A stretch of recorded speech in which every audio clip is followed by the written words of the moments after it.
Hello, my name is Mark Brown. This is another SuperHome59 video, and this video concerns general insulation measures around the house. This is a close-up of our hot water cylinder inside the airing cupboard. I won't pan the camera too far up, it's just full of towels and shelves. So it operates as a normal airing cupboard. In that respect, we're no different from any other house. The cylinder itself is quite narrow and quite tall, taller and narrower than a normal cylinder you'll see in a 1980s built house. The thing to point out here, you can just about see, is the insulation around all the pipes. You can just buy that at any DIY store. That's relatively simple to fit yourself.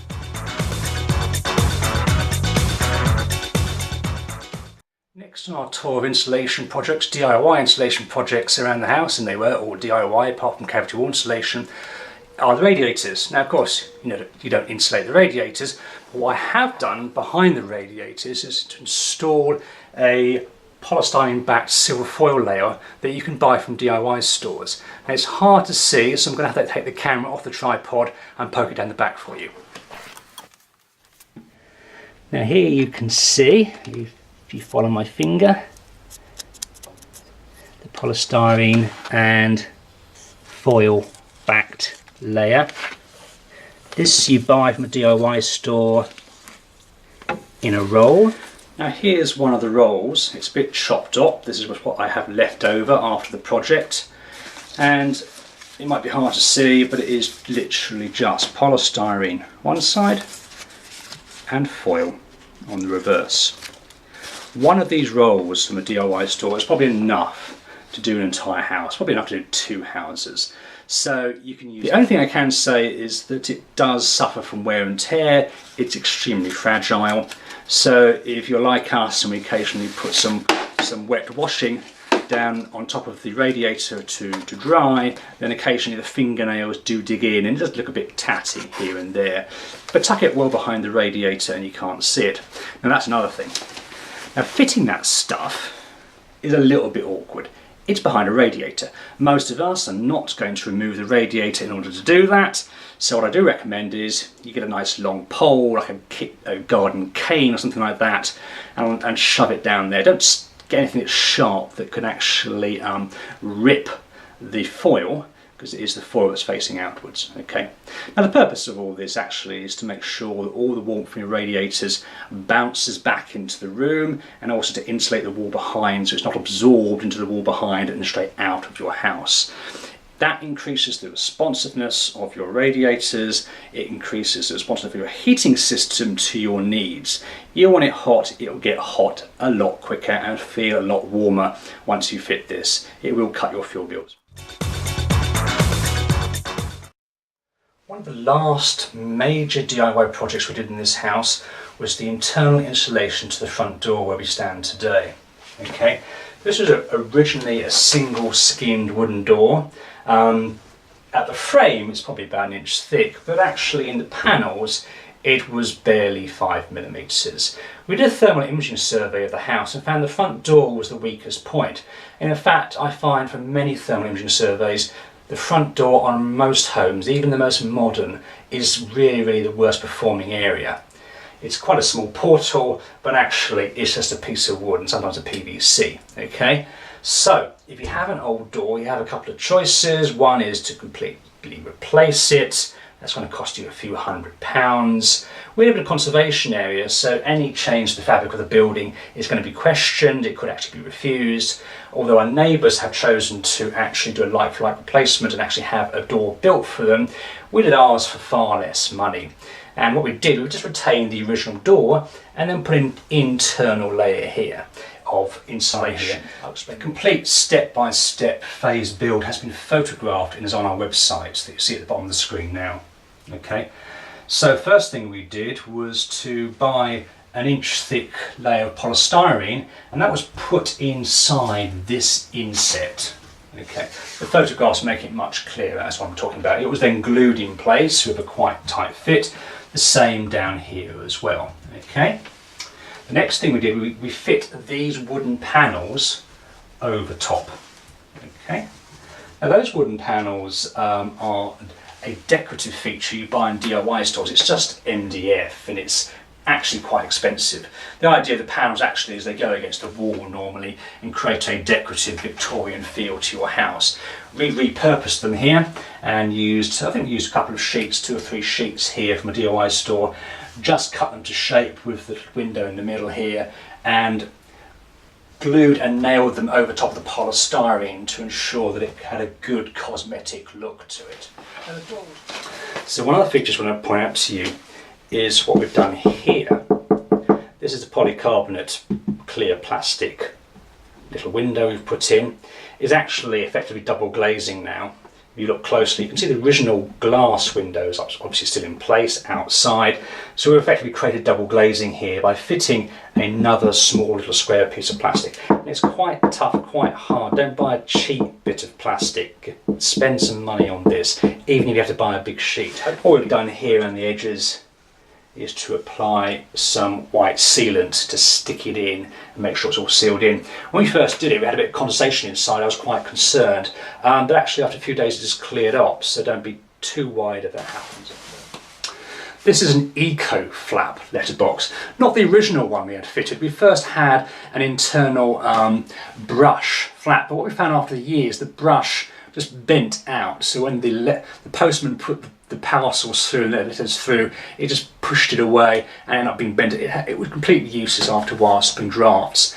So along comes Eco Flap, and you can buy these in the UK in various colours online. It's quite a simple little box, it's universal, it fits all sizes, you fit it on the inside. Now what it is, it's a balanced flap. I open it up like that, it's not quite clear why it's unique until I do this. You see it lifts out, okay? Normally it flops like.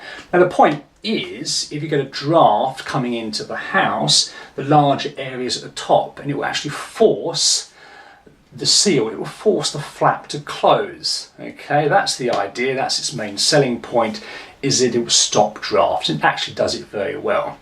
What they don't tell you, of course, is that if the wind is blowing the other way, that'll happen, okay? It doesn't really happen. We don't get that kind of strong draft, not in a house, so it's not really a problem. But it's great because it allows you to get your parcels, there's a couple of inches space there, get your parcels through the door, and there's a secondary flap on the inside as well. And actually on the outside of the door there's quite a powerful metal sprung flap as well, so the postman has to lift that, push the letters through, all the way through, and they just pop out of the carpet down here, so all works very well.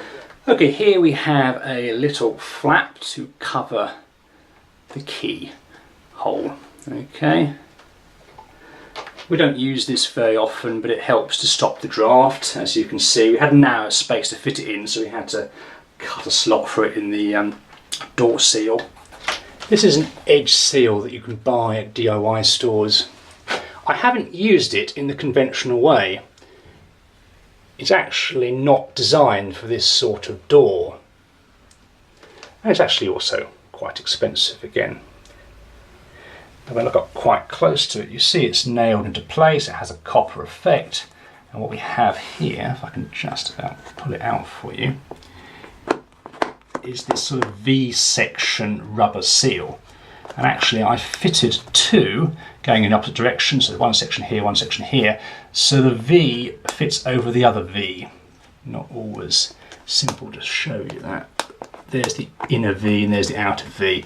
An unconventional use for this, but actually it works very well. Now if I open the door, you get that sort of satisfying whack sound that sort of breaks the seal. So that effectively is sealing the door very nicely and giving us a very good seal against any drafts. And at the bottom we have another type of seal. These are also available from DIY stores. That's just a rubber strip there that seals the bottom of the door. What I'm going to do is have a look at this door here, the one that was opposite the front door. I'm going to look at the bottom of the door. I'm going to pan the camera down. And here we can see a brush strip. Again, available from DIY stores. Very simply, it's nailed in. You have to cut it to length because it's like a large length and you have to shorten it. Simple to do. You cut it screw it to the bottom of the door. See, this is a wooden laminate floor, so there's no way of sealing this inner door against the drafts from the front door. So this does it very effectively indeed. Okay, and what we have, you can't quite see it, is this very ill-fitting door in an ill-fitting door frame that, rather than paying a lot of money to have it all replaced, we simply fitted this white strip here. You can't see it very easily again, but it goes all the way around the door, all the way on the top. Now what is that white strip? Well, it's this stuff, okay? Let me show it to you. Now there's two pieces here, so actually if I just split it away like that, you can see that it's a P shape. And when you look for it in DIY stores, I think that's what's called, P-shaped door insulator. So there's your letter P, okay. On the back is a self-adhesive sticky layer, like so. Peel it off, stick it to the door, and it's spongy, like this, you see, compresses. Idea is it fills the gap around any leaky door frames. We're now outside on a very bright sunny day in July. I'm looking at the external wall to talk about cavity wall insulation. Most homes built after the wall have a cavity, it can be filled. If you want to know whether your house has a cavity or not, if your brick pattern looks like this, with the bricks side on, then you're likely to have a cavity. If you can see bricks at the end on, then you probably don't. Okay? Does your house have cavity wall insulation or not? If you see these little telltale holes, which I'm pointing at here, and I will zoom in on that, then yes, you do. Let's zoom in.